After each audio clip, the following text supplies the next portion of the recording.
change and we will, they gon' change the game. Bump Boys podcast, it'll melt your brain. Y'all don't wanna see the flame, so don't spark the match. We like rookie Kurt Angle, make your ankle snap. Three amigos like Eddie, but don't lie, you steal. Only cheat when we gotta, but to win we will. Mike skills like Dusty, but go hard like Brock. I'm a stunner like Austin, dropping elbows like Mach. Y'all don't wanna see the finish, cause it's us on top. 1, 2, 3, get the V and get a warrior pop. Yo! What is going on, guys? It is your boy, Mr._Woobles95, aka King William, not Julian. And we got Joe from the Bump Boys. What's up, man? How you doing? We're doing good, man. We're doing good. Another episode of Monday Night Raw.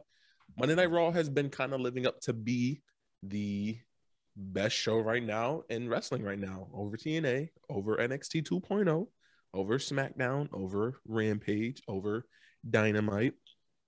So, agreed. Does this week live up to the hype, Joe? So let's start with it. I don't know. We about to find out. But, we open up the show with a rare appearance of Roman Reigns on Monday Night Raw. This nice to see the big dogs in there. You know what I'm saying? The big dogs had to bring the guns. Yeah, he literally just, came in the ring, and next thing you know, told him to acknowledge him. And we get, RKO jumping him. You got Drew McIntyre taking forever. RKO jumping him? You RK bro? Oh, sorry, RK bro. Jumping them. And then you got McIntyre with the slowest entrance during an ambush. That was the slowest ambush I've ever seen. Drew needs to drop that fucking sword, bro. Drew is trying to be Triple H. I'm telling you. Drew is trying to make this no one wants to hear you come out to that Irish theme song, bro. If you're coming out to, it's weird, bro. Your music is meant for you to be fast paced. You should be running down the fucking ring, or at least making a quicker entrance or something to at least play to your music. You're not playing to the music.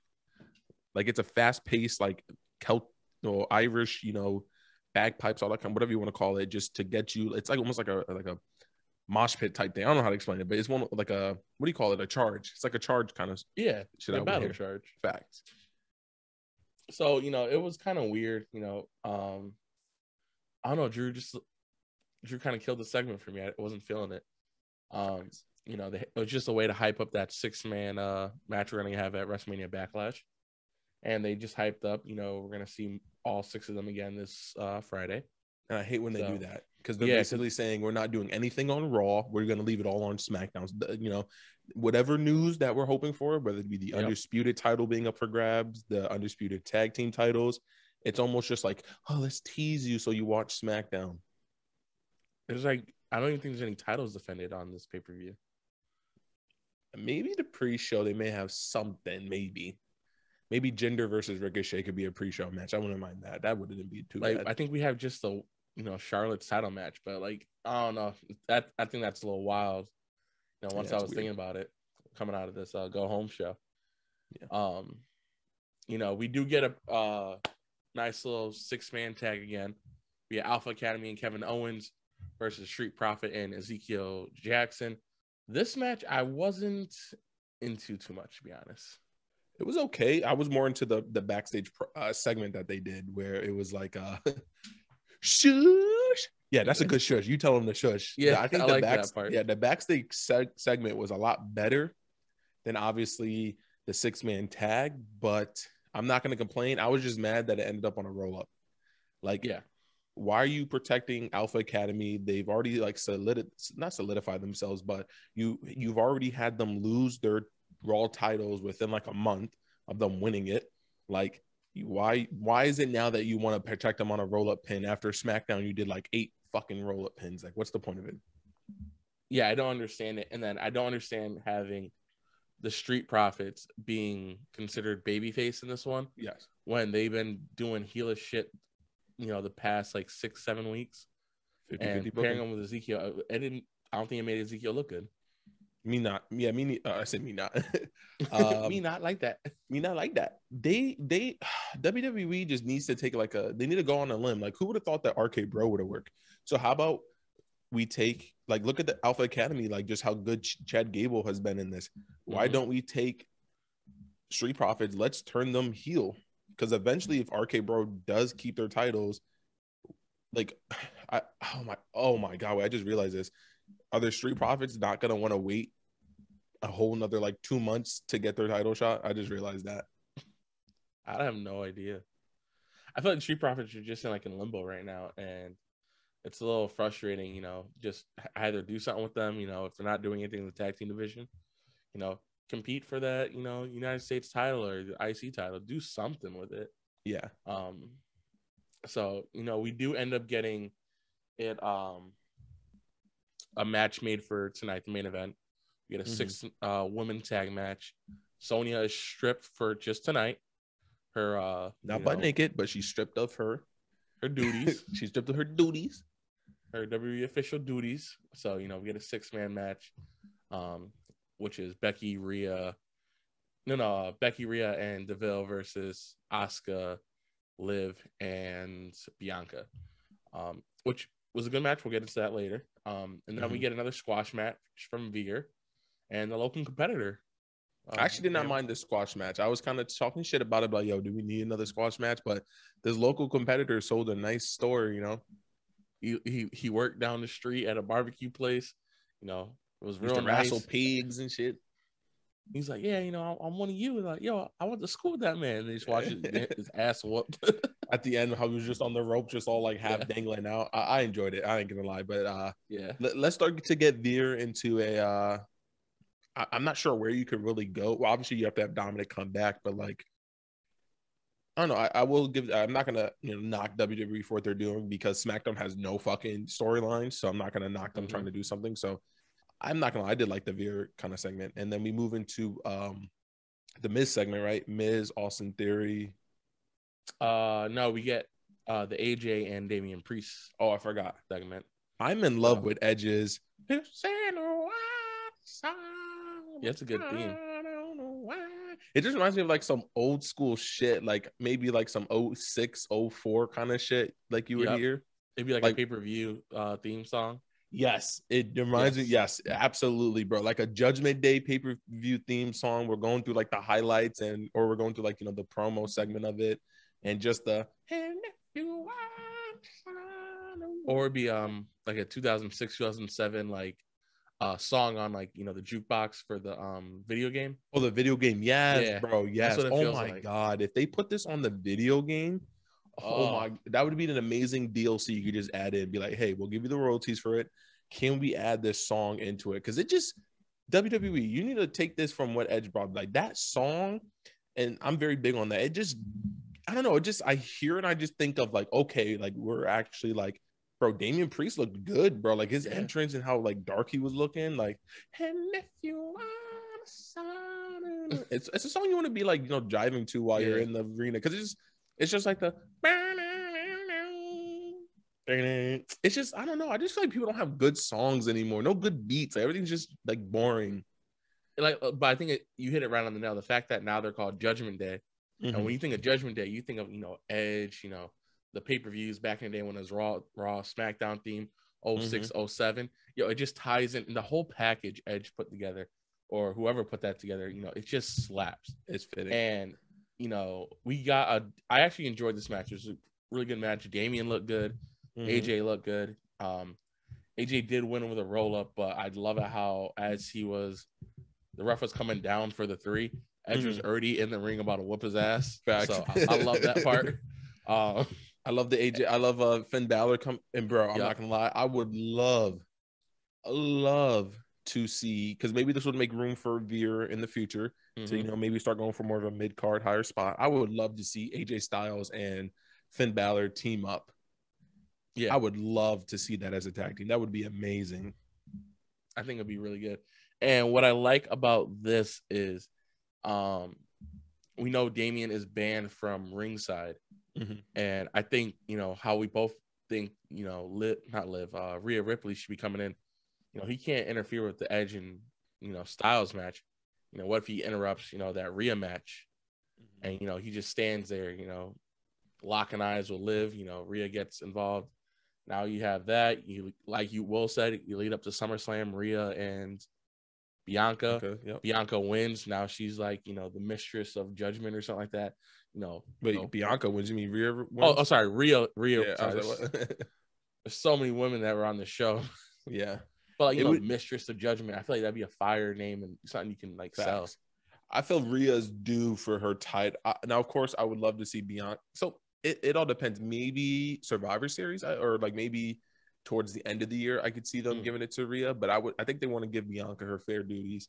But I would love to see. I think Rhea has earned, and I love that they mentioned. Remember how I've always been talking about how like Rhea had like the last time they met, she had the short end of the stick because she had to go. She was the beginning person in the gauntlet. They mentioned that later on in the six woman tag match, which I loved. Obviously, that like playing back to the different flashbacks and stuff, like storytelling and tying it all in. I think that's what we're going to get to. So hopefully WWE put Rhea in the stable. And if you want, it's just so good. Like I just think of like you said, I just think of like a pay-per-view 09, 07, 08, well 08, 07, 06, 05, like just a pay-per-view theme and just seeing like Edge spear somebody. But let's keep it rolling. And then of course the end of the segment, they Finn and AJ too sweet each other, giving a little fanfare there. We end up getting tag team MVP and Omas, convincing Alexander to go into a match with Bobby Lashley. And then we end up getting our Theory match. So we get Ali versus Theory and The Miz. Oh my gosh. Match. Yeah, I got this. So yeah, so we have. Was it? No, it was a clean finish actually. Yeah, it was a clean finish. Finish. But it's a handicap match, so I'm glad they didn't do a 50-50 booking. It's just you can't overcome those odds, and Mustafa Ali is just coming back into wrestling, for the company. I don't mind the Austin Theory and but I'm just almost thinking like, obviously I know the Miz is there, but like I feel like the Miz is maybe there just to make sure that like he can like watch over Theory and make sure like the matches come out as bangers, or because I feel like we're eventually gonna get a triple threat match for the United States. Or probably, oh my god, bro, when was the last time we had a fatal four? Well, besides like day one for the WWE Championship, the World Heavyweight Championship. I could see them doing a nice little fatal four-way between Tommaso Ciampa, Miz, Austin Theory, and Mustafa Ali. It's like a classic little United States fatal four-way. I could see something like that. I wouldn't mind that. Yeah, I think overall that'd be a really nice one. Overall, Miz hits that skull-crushing finale. I thought, he was going to turn on Theory at the end or something. Same. I was waiting for the skull-crushing finale. Because he had him like this, and I was just like, oh, that don't look good. Facts. It's coming eventually. It'll come eventually. Overall, I thought it looked really good. Mm-hmm. Excuse me. Then we get let's touch on the so you did mention the Bobby Lashley with the Omas thing. We'll just quickly go over that. Basically Bobby Lashley beat Cedric Alexander. MVP was kind of interfering in the match, and then Omas came out. Omas came out and whooped out Bobby Lashley's ass, right? Oh no, Omas came out, and then MVP was like, another time, big man. Yeah, facts. Yeah, so that wasn't great of a match. It is what it is. It is what it is. We can move on from that. Yeah, and then we had the 24/7 match: Dana Brooke versus Nikki ASH. I love this. Nikki ASH won it during the honeymoon. Told Reggie to get over a rematch, and this match was a quick one. Dana Brooke wins her title back. Everyone, chaos ensues. She's being a bitch to Reggie. I'm gonna be honest. Like, she's just being a little bit of like, obviously he broke his vows, but why they gotta do it to a black man? Why can't make him look bad like that? And now we getting a divorce. She said, I'm getting a divorce. He said, I'm begging on my knees, praying for the day you take me back. So hear me out. I thought it was a good segment.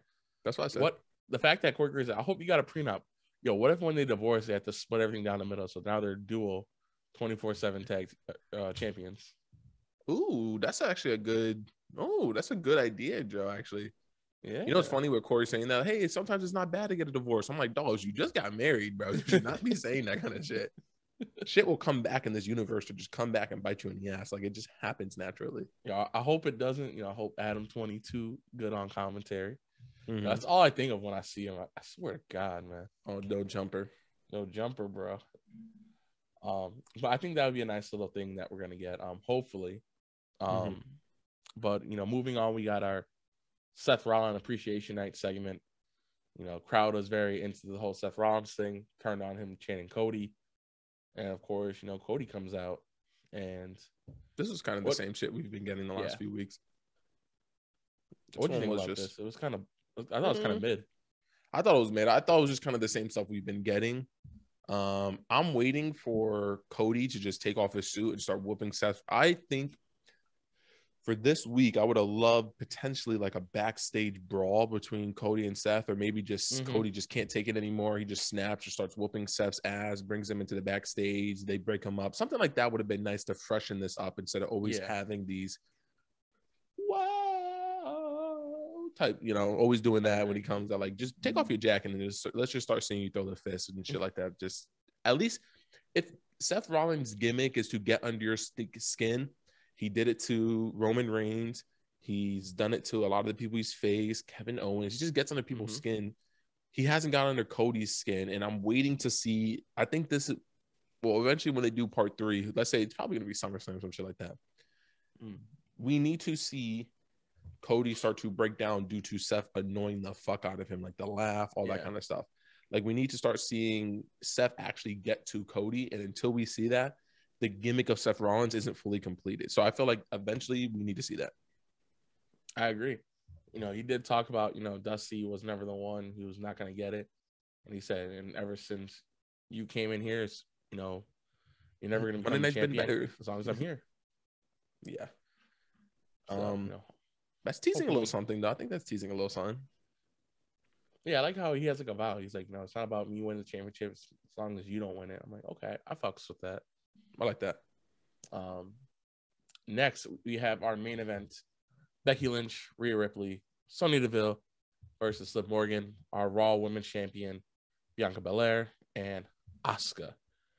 This match was good. Very good. First time we got to see Rhea wrestle as a heel. Yeah, and Rhea was very nice. Very, very nice, man. It was very nice. I like a butt. I like how they, acknowledge, okay, like, what's stopping Liv from becoming that to that next level is her emotions. Like, she gets too emotional in it, and can she win the big one? And then you have Corey Graves like, no, she can't. We asked that question multiple times, and she hasn't been able to because she lets her emotion get into it. True. And the fact he's like, this is the reason why Rhea snapped on her. This is the reason why Rhea did it. She's not a championship material, and Rhea had to cut her loose and move on. I was like, yo, if you put it like that, you should have put that like that from the beginning. Like, I don't know why they were dancing around like, oh, it's a little, disagreement between them.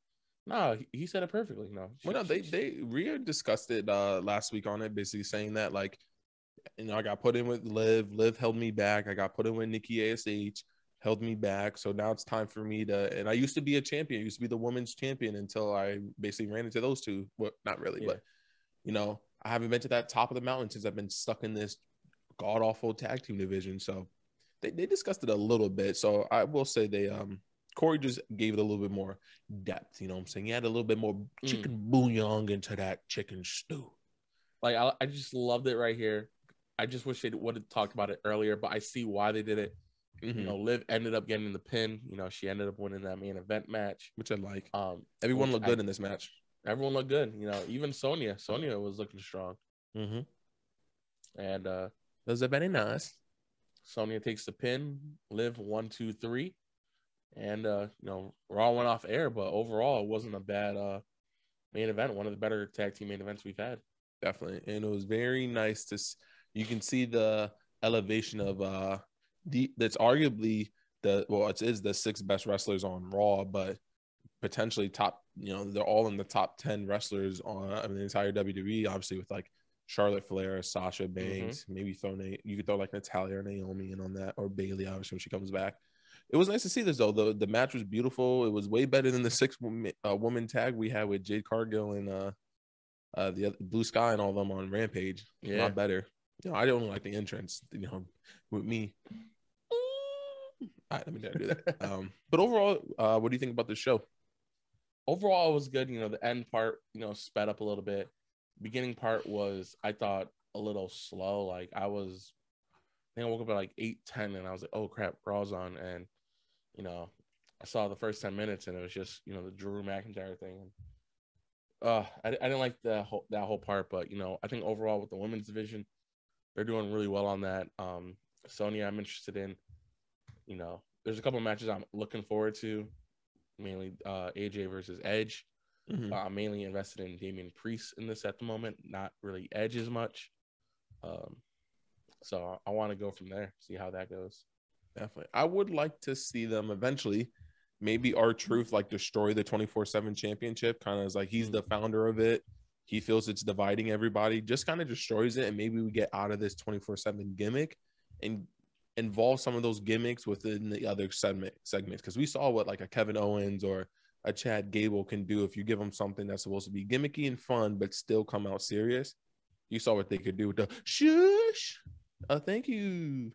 I gave you 150 Canadian dollars. That's Yeah, good money. That's good money. Yeah, that's very good money. And then he was like, I'm not paying you. He's like, I did my job. He's like, I didn't get the results I wanted. So, I'm not paying you. He went, oh, come on, man.